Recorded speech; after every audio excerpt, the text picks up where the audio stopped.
Hey guys, I want to welcome you to the weekly Wednesday for the Financial Freedom newsletter, where every week, every Wednesday, we delve into something inspirational, motivational, something excerpt taken from the Financial Freedom weekly newsletter. Wherever you are, if you're listening on Spotify, on iTunes, Google, be sure to click the like, subscribe, share, comment. And without ado, let's get into the show.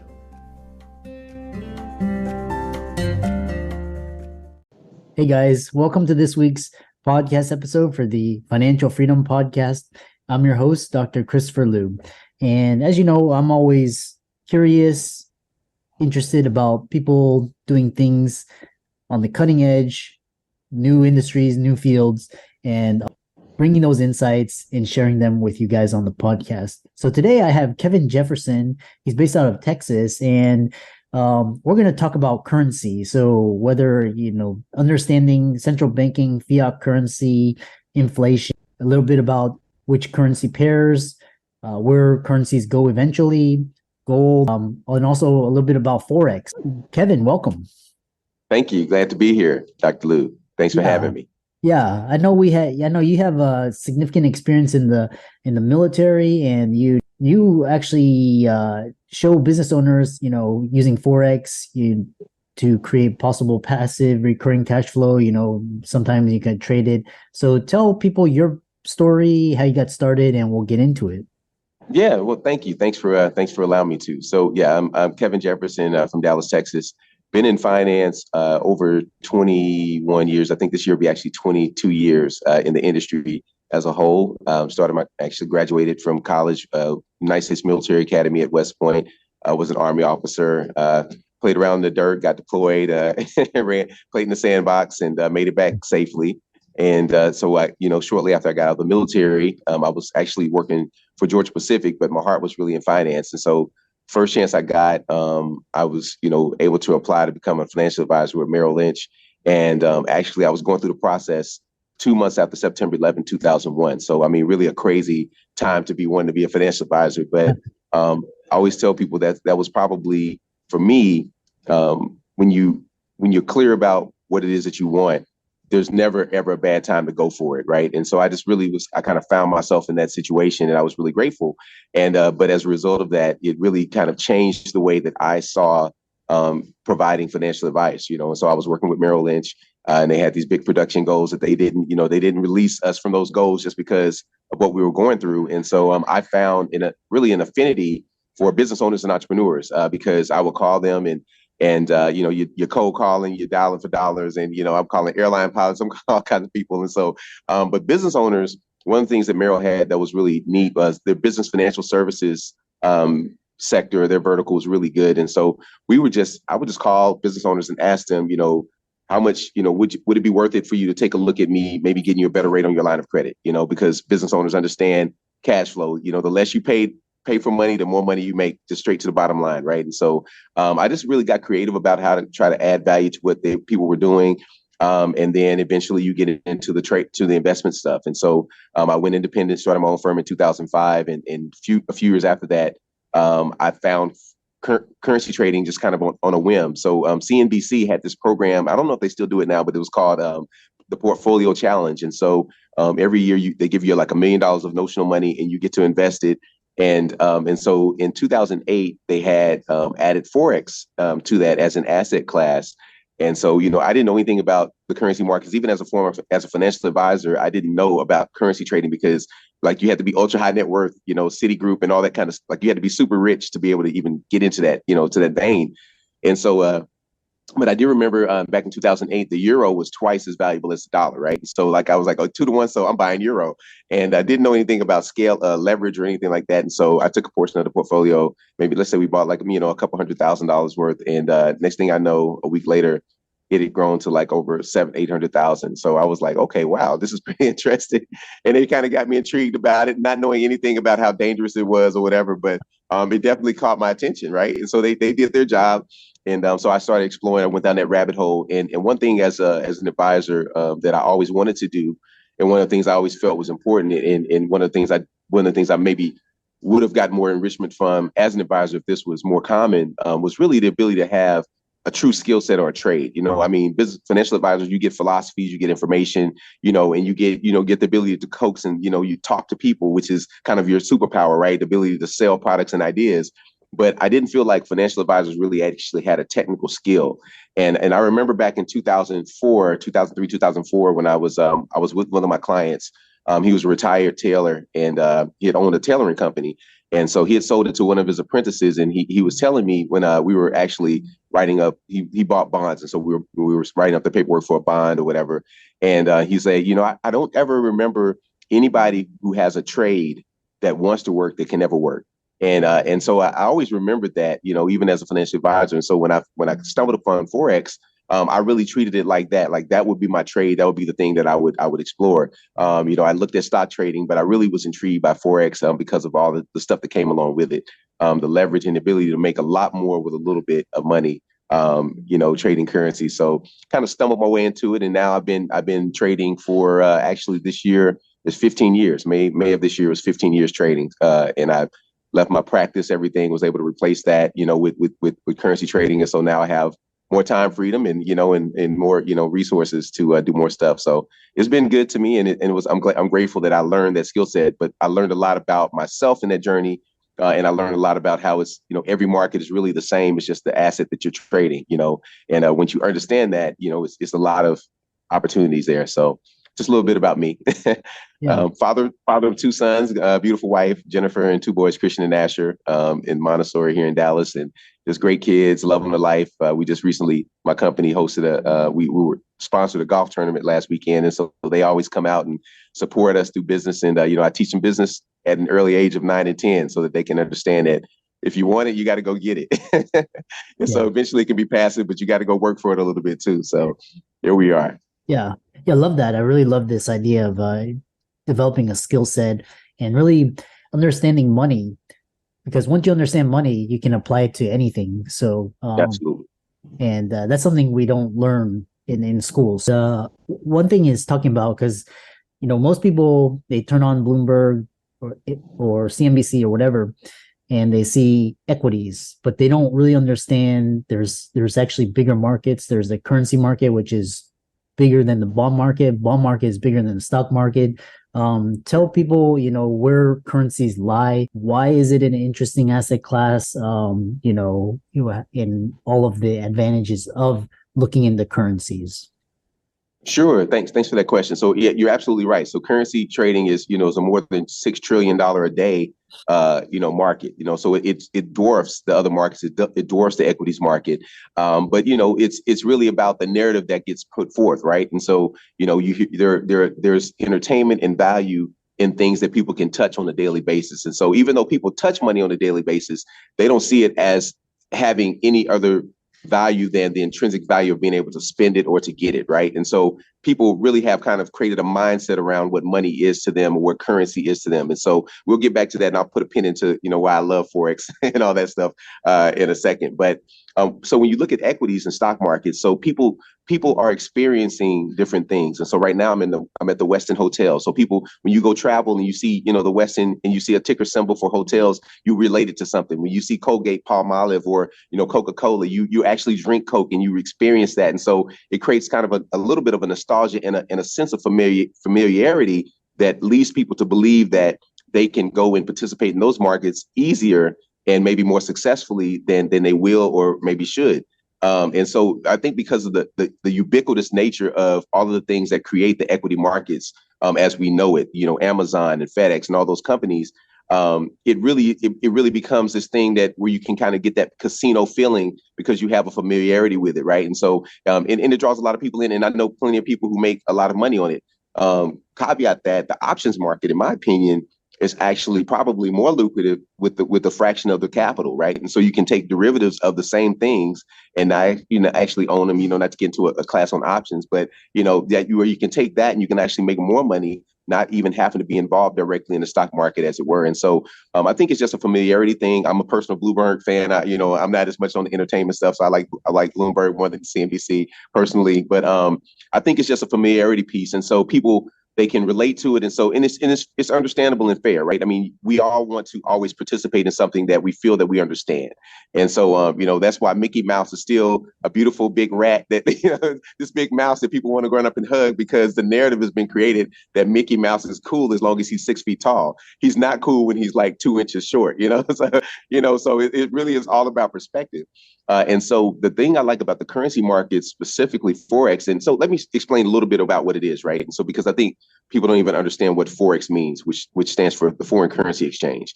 And so I always try to use the analogy of, when you're taking a trip, right? Let's say if we're going from here and we're going to Cancun or going somewhere in Mexico, and before you leave the airport, before you leave the United States, in most cases, you're going to exchange some of your US dollars for the peso.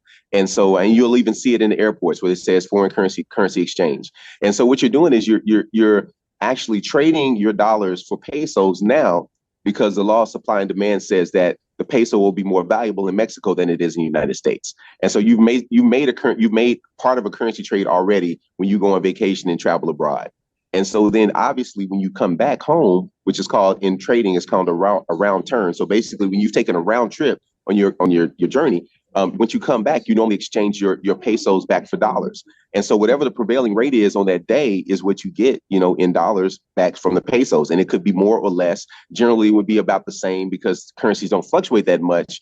But you've basically made a currency trade every time you've exchanged your money for another country's currency, fiat currency, and then bought it back. And so if people could relate it to that, I think they would get it and understand it's not as tricky and as scary as it has to be. Now, I did say something there when I said that, when you come back, it may be worth more or less, but it probably wouldn't be significantly more or significantly less, because obviously a currency can't fluctuate significantly on a day-to-day basis. Like currency can't fluctuate like gas prices do, because if currency fluctuated 3, 5, 7, 10% a day, people would be scared out of their brains and they would do nothing, So, I mean, if you think that people are scared when they hear in Texas, when people hear about snow, all the milk and the bread is gone, right? So imagine if you thought that the dollar was going to be worth 90 cents tomorrow. You don't know what, you wouldn't be able to live. And so with that being said, although there's small fluctuations, the way that the currency market exploits those is through the power of leverage. And so obviously where you have one thing that can do the power of many. And so through leverage, we're actually trading, infinitesimally small amounts of a penny, like, 1/1000th of a penny. And then they just ratchet that value up to where you can actually make more money. And so in comparison, the stock market, literally, we all know that you would have to have, a dollar would have to go up by 100% to become $2, right? And so in the currency markets, a dollar could have the intrinsic value or the leverage or buying power of $100. And so if you had the buying power of $100, all it would have to do is go up but by 1% to create $1. And so the amount of ease through leverage allows you to actually create similar returns to the stock market with a fraction of the capital that you have to put forth. Now, on the flip side, you have to be mindful of the risk management, and as in every industry, because whatever can work heavily for you can work heavily against you. So you don't take these outrageous bets just to make more money. But if you do it consistently and slowly, you can actually eke out a pretty significant, income for yourself. So that's really kind of a broad, big picture, kind of hopeful explanation of what the currency markets are and how they compare to the equity markets. Yeah, it's interesting because there was this London English trader, thinking that he basically broke the bank, doing these leverage Forex trades. So it's very risky. So my question is, so there's stock investors, there's stock traders, there's options traders, bond traders. One thing is in this is sort of a way to generate cash flows based on these trades. And of course, this is for professionals. If you're an amateur, don't do this because you'll probably lose a lot of money. But so it sounds like you can use this as a portion of your portfolio, component of your portfolio to actually amplify your gains. So, traditionally it's like real estate, stocks, some bonds maybe. And, but sort of like how people participate in hedge funds or, venture capital, Forex could be a way to magnify your gains. Is that correct? Absolutely. And so speaking to what I do, as it relates to, how we serve people. So coincidentally, just a little bit about the company that I run. So the company that's known as FM Trade, we launched as a DIY educational service. So we're actually teaching traders how to trade the currency markets or use the currency markets for cash flow. And specifically, I had a course called Forex for Dads, because I wanted dads to be able to access the currency markets for income without having to get a second job, so they can operate in what I call the fullness of their humanity. Obviously, the more time freedom you have without having to worry about resources, the better you can become, because you have more time for yourself, you have more time for your spouse, your lover, and you have more time for your kids and your community, right? And so I was trying to really create a way to give more time, liberty to these people who ultimately ended up being business owners and entrepreneurs. So I kind of still attracted the same crowd.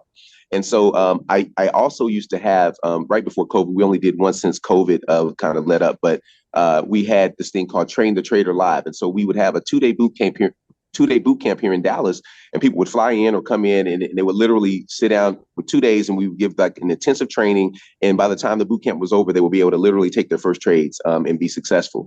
And so in one of those classes, which is kind of leading me to where we are now, I had a couple of doctors who were in that class. And I remember one of them, on a lunch break, he shared with me, that he loved the information that I was giving with them, getting with them on and giving to them. He's like, it makes perfect sense. But he said, we rescheduled this boot camp 3 times on account of me and my partner's schedule. And so he's like, we coming off an 18-hour work shift, coming in here trying to learn Forex. I don't know if I have time. So how much would it be just for you to do it for me, right?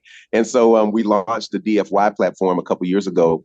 In our first year, we returned 21.48%, 21.5% in the middle of COVID. That was like 2020, 2021, something like that.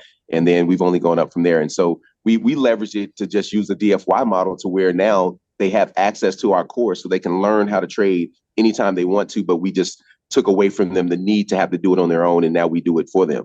And so we've kind of even taken that further, because and then we have the vertical where obviously people are putting their money up and into their accounts, and we're trade copying for them and kind of helping them win.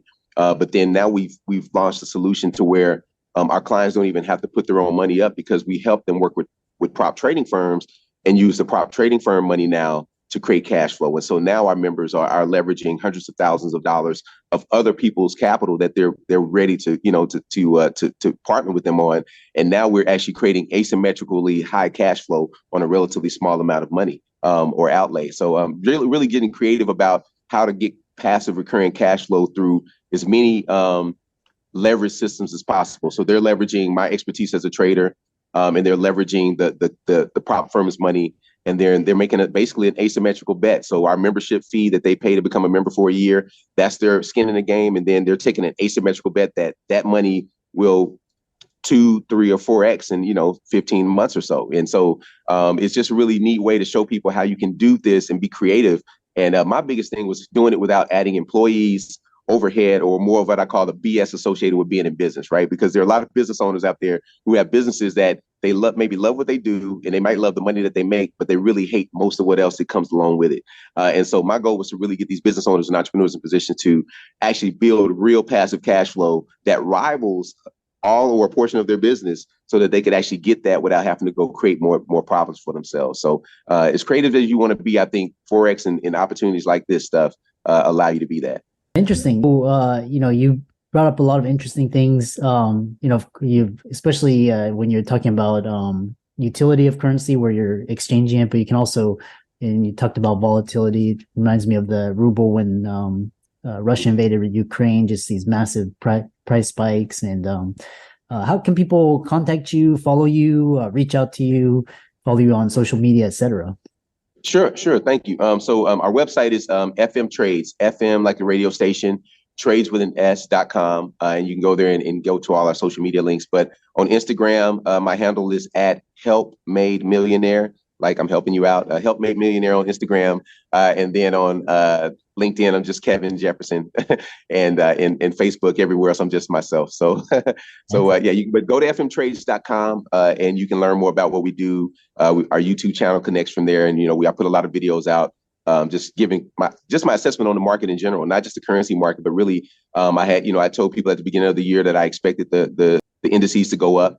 I called oil dropping last year and into this year. And I caught the drop of Bitcoin off of 70,000, got it on video. I caught the short of Tesla last year, I think it was April. And then I caught the reversal off of 125 on the upside. I did that to my little West Point circle. I shared that with them in private. But I just, I enjoy it. And I really just want people to see that this is something that's viable. And I have some a lot of clients who are real estate investors, right? And so it's not an either or, in my opinion. It's really about maximizing all the tools that you have available. And so one of the big things that we found with them is, we're in an environment where sometimes you have to sit on your hands a little bit in the real estate industry. Interest rates, the cost of properties and acquisition and renovation is different now. I had a number of clients who called me and basically griped to me because they couldn't gripe to the GP of their deal that they're facing a capital call on their multifamily investments, right? And so in this forum, it's like, okay, now if I could take a portion of your resources and put it in position to create an asymmetrically higher return, and do it in a conservative, in what I call a risk responsible way, then now you can actually still be generating maybe 3 to 4% passive cash flow on your money per month. And just hold on to that until the time comes. And now actually you maybe de-risk yourself because you have more resources in a year when the markets are better, or you have more resources that are being generated even as you're deploying those resources. And so it's kind of becomes your personal kind of your wellspring of ways to not only buffer, the risk that you're taking, but also to continue to replenish yourself as you make better decisions. So the thing is, if you're not rushing to a friend of mine in the military always shared with me, he was a colonel, infantry colonel. He said he always told his soldiers, don't rush to failure, right? And so in real estate, when you feel like you're going to miss out or on a deal, or you feel like you got to participate, all of a sudden that FOMO becomes the foul up, right? And so you don't have to do that. You can actually still have your cash, earning cash, and then deploy those assets differently at a different time. So I'm all for collaboration. I'm not the answer to everything, but I'm a great supplement to most things. So fmtrades.com is where you can find us. Excellent. And let's thank for this wonderful, interesting podcast. And all the resources will be in links and show notes. Again, none of this is financial advice; it's educational purposes only. And with that, thanks so much for coming on to the podcast. Thank you. Thank you for having me, Dr. Lou. Appreciate you.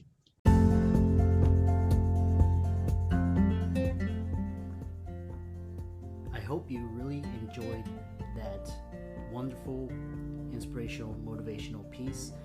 Again, wherever you are listening, if you liked it, be sure to like, comment, share, subscribe. We're on everywhere: Spotify, iTunes, Google, Amazon, Audible. And without much ado, be sure to thank this show's sponsors, and we'll see you next week.